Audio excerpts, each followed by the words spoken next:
Hello, and welcome to Book Circle. I'm Earl Weinberg. This time we will continue our reading of Mrs. Pringle of Fairacre by Miss Reed. School began on the Tuesday. I saw Mrs. Pringle sloshing through the puddles in the playground soon after 8 that morning.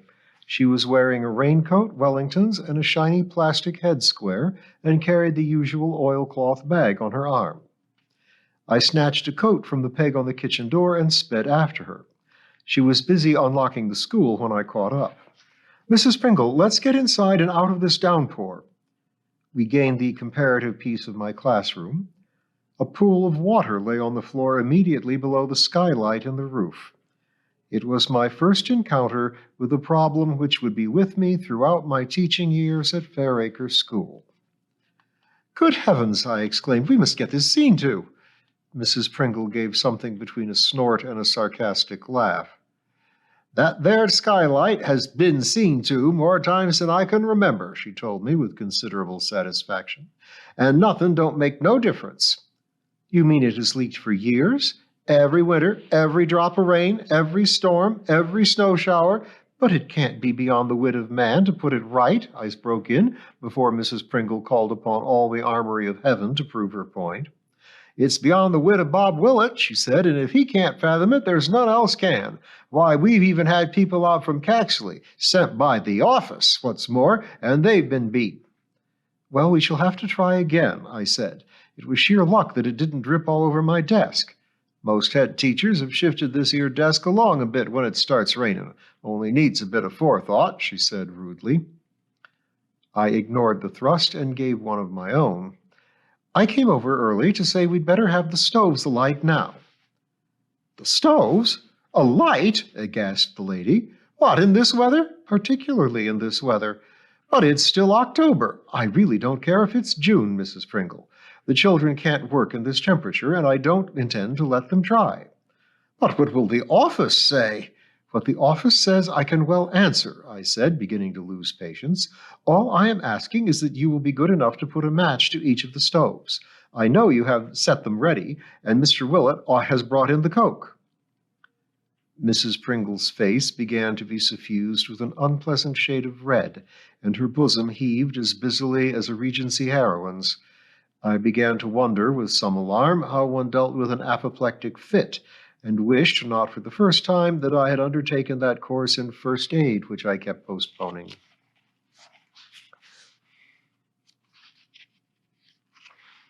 But her voice came out steadily and with such malevolence that Miss Clare's talk of evil rushed into my mind. "You knows what you're starting, I suppose. It's not just a match as is needed. It's cleaning out, setting again, clearing up the mess, heaving in the coke, day in and day out for months to come. And all when there's no need." "But there is need," I said as bravely as I could under this onslaught. I was ashamed to feel my legs beginning to shake and my inside becoming decidedly queasy. There was no doubt about it. Mrs. Pringle was a formidable enemy. I could see how she barged her way like a tank through village affairs.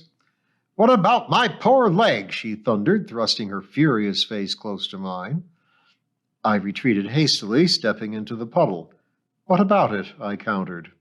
"Dr. Martin says I'm to respect my leg. It flares up if I overdoes it, and seeing to these stoves isn't going to help." I summoned all my failing strength. "In that case, should you be doing this job? I've no wish to impose on an invalid, but these stoves must be lit this morning." Mrs. Pringle drew in an outraged breath, ready for a renewed attack, but I made a swift exit with as much dignity as I could muster, and was thankful to return to my kitchen and a cup of coffee, which did little to calm my shattered nerves. But the stoves were lit. I was conscious that Mrs. Pringle's leg was being dragged along heavily for the rest of the day, and an ominous silence hung over any chance meeting we had, but I refused to offer an olive branch. If she wanted to sulk, then that suited me. As long as she did her work, that was really all that mattered.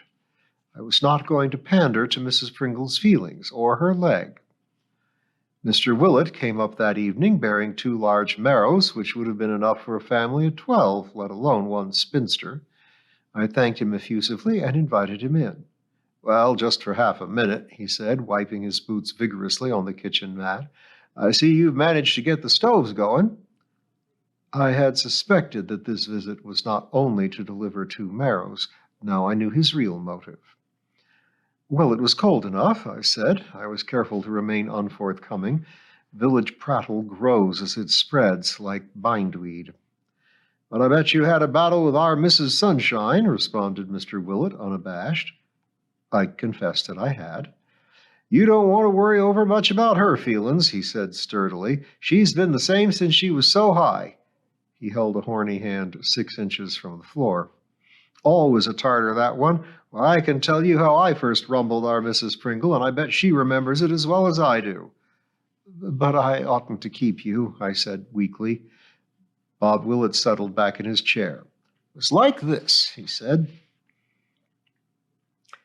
As a child, Bob Willett had lived in a cottage between the villages of Springbourne and Fairacre. There were several children, and Bob's mother was well known as a fine disciplinarian, a good mother, and an exemplary housewife. In Springbourne itself was another family, the Picketts, who did not come up to Mrs. Willett's high standards. One of the sons, Ted Pickett, attended Fairacre School and often called on his way to pick up the Willett children.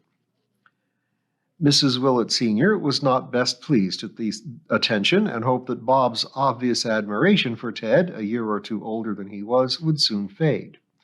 But the friendship grew stronger as the days passed, and Bob's mother resigned herself to the inevitable. One day, in the summer holidays, when Bob was about 8 and Ted nearing 10, the 2 boys wandered into Fairacre and sat on a sunny bank by the roadside. In those days, there was a sizable duck pond in Fairacre, and the boys watched the ducks going about their lawful occasions. It was too hot to be energetic, and the lads were content to loll back chewing grass and wishing they had a penny or even a halfpenny to buy licorice strips or 4 gobstoppers from the village shop. Before long, a little girl about Bob's age appeared on the other side of the pond, where a duckboard sloped from the further bank into the water. She took up her position at the top of the board and made clucking noises. The ducks, excited and trusting, rushed toward her in a flurry of wings and water. "Watch her!" shouted Ted languidly. "Who's she?" asked Bob. "That's Maud." "What Maud? Comes to stop at the Bakers, auntie or something?" Bob knew the Bakers. They were an elderly couple, childless and living in a neat bungalow at the other end of Springbourne. No one knew much about them, and they kept themselves to themselves, as the villagers said, usually with approval. The general feeling was that it was good of them to have young Miss Maud Gordon now and again, and to give her mother a rest. She was a singularly unattractive child, which made their kindness even more laudable. Mrs. Baker and Mrs. Gordon, it was understood, had been in service together and had remained friends. "Them ducks want some bread," yelled Ted, hands behind his head and legs stretched out in the sunshine. Maud tossed her head and then put out her tongue. "Watch it," shouted Ted. "You'll be stuck like that if the wind changes." Bob was a silent admirer of these witticisms from his hero, but did not attempt to add his share. Maud squatted down on the board and began to splash water over the milling crowd of ducks. They quacked and flapped, but did not retreat, still hoping, no doubt, that food would soon be forthcoming. "Watch your step, Maudie," bawled Ted, and at that the girl stood up, slipped on the slimy board, and landed with one leg sunk deep into the muddy water and one outstretched on the duckboard. Her cotton skirt was stained and dripping, and she was gasping with shock. Bob was half frightened, although he could see that very little had happened to the girl. But Ted put his head back and roared his amusement to the blue sky above. "That'll learn you," he wheezed. "Teasing them poor birds serves you right. Now run home and tell your auntie. She'll give you what for."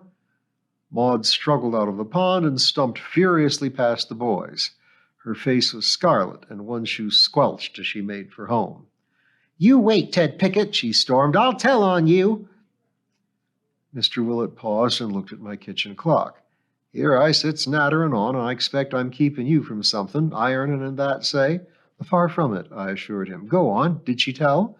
That she did, the little besom, said Mr. Willett. She went straight home, and she knew damn well she'd get into trouble over that mucky frock, so she said Ted Pickett had pushed her in. No. Yes, the little liar. Why, Ted and me hadn't stirred from that bank. It was much too hot to muck about. What happened?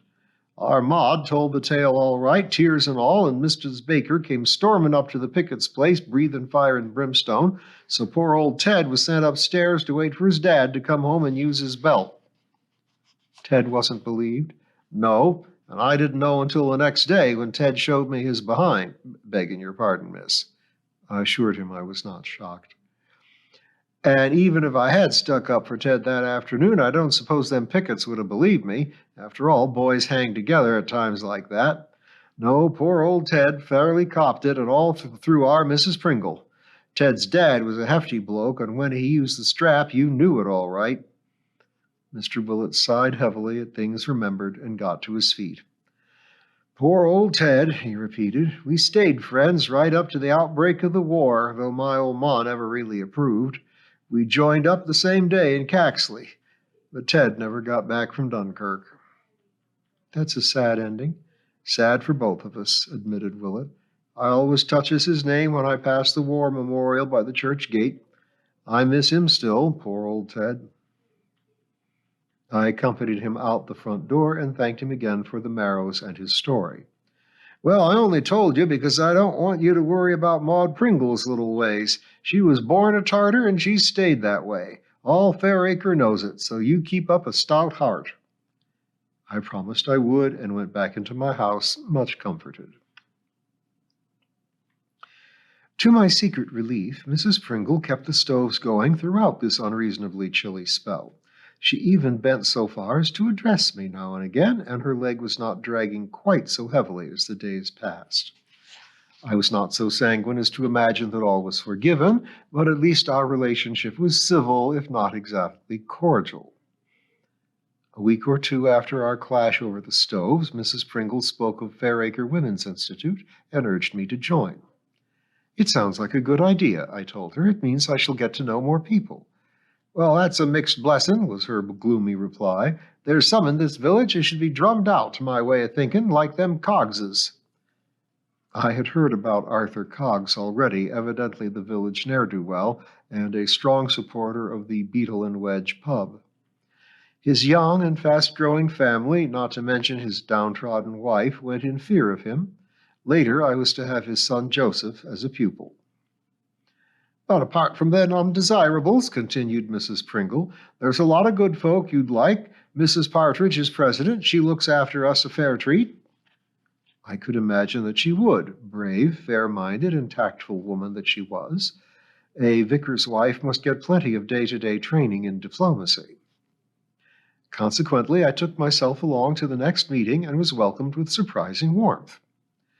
We all sang Jerusalem with varied success, listened to interminable arrangements about various activities to which no one apparently wanted to go, and voted on paper for our choice of Christmas treat, Caxley pantomime, tea party with magician in the village hall, or coach trip to London for a Christmas shopping. I plumped for the last and had visions of going straight to Harrod's food hall and buying almost all my Christmas presents there in one fell swoop. After that, a very nervous flower arranger, who was inaudible except to those of us in the front row, showed us how to make the best of our late blooms.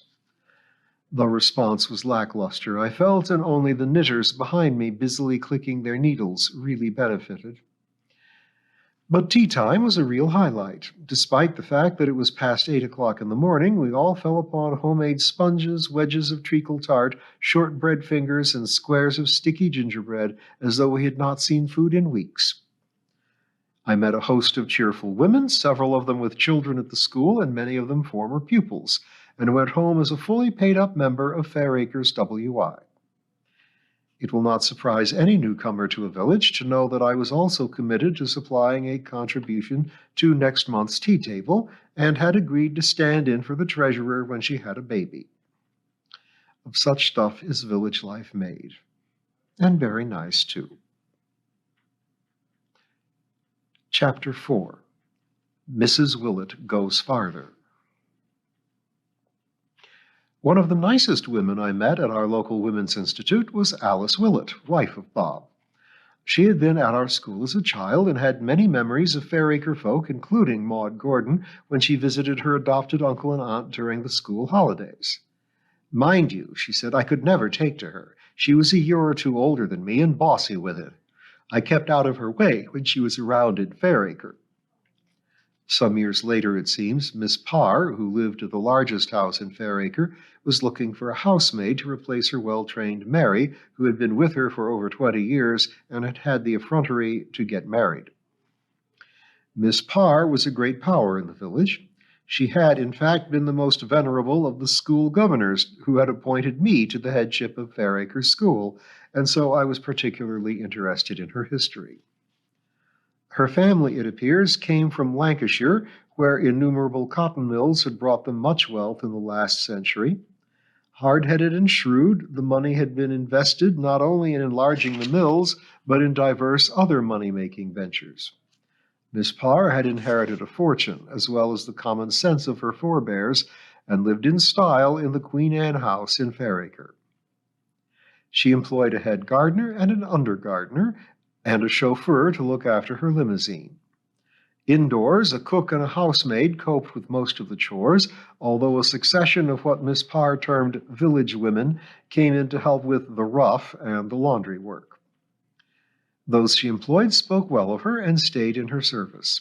She was not lavish in her payments, but they were paid on the dot, and in those hard times one was lucky to have a job at all. Also, when the garden was producing more than one lone lady and her staff could consume, the gardeners and the daily helpers could take home this welcome largesse to their families. She kept a sharp eye on things, of course, said Mrs. Willett. I mean, her people had made their money by looking after the pennies, and she took after them. And when she found old Betty Stamper helped herself to a bunch of grapes and some peaches from the hothouse and was trying to smuggle them out with the washing, she got the sack then and there and never set foot in the house again. Mrs. Willett nodded her approval before continuing. Well, when Mary left, Mrs. Pringle's auntie, Mrs. Baker, she went to Miss Parr to see if she could put in a word for her Maud. Mrs. Baker was one of the women who had helped with the ironing each week, so she knew the house and all. Miss Parr thought a lot of her. She was a dab hand with the ironing and could use a gophering iron. I've never heard of such a thing, I exclaimed. Oh, it was what you used to crimp the edges of things. Mary's afternoon caps had to be gophered, and some collars, too, that she wore. I believe some people even gophered the frills round their pillowcases. Anyway, Mrs. Baker was famous for her gophering, and Miss Parr had a soft spot for anyone who was good at their particular job. Thus it was that Miss Parr agreed to see Maud, and up the girl went, all dressed neat but not gaudy, to the big house one evening. And did she get the job? She did. Well, we was all a bit surprised, seeing that Maud was so much younger than Mary, but she'd had a good bit of experience at the Howards' place in Caxley, both in their house and the restaurant, so top and bottom of it was she was taken on. And gave satisfaction, obviously. That's right. You know yourself our Mrs. Pringle is a good worker, despite her funny little ways. No one can touch her for clean and brass, and she can get every bit of furniture looking like satin. The only snag was Henry. Henry? I inquired. The chauffeur. He was a real knockout. All us girls were a bit soft on Henry. Mrs. Willett's pale cheeks were suffused with a becoming blush, and her eyes grew misty with memories. Henry, I surmised, must have been a real lady-killer. He had dark, wavy hair, continued Mrs. Willett, looking dreamily toward the window as if he still lingered in the village outside, and one of them Ronald Colman mustaches. And I've never seen such eyelashes on anyone, girl or boy. He was nice with it, too, very soft-spoken and kind to everyone. Miss Parr thought the world of him, and we did, too. Mrs. Pringle as well? I asked, my mind boggling at the thought of Mrs. Pringle being undone by love. Worse than any of us, asserted Mrs. Willett.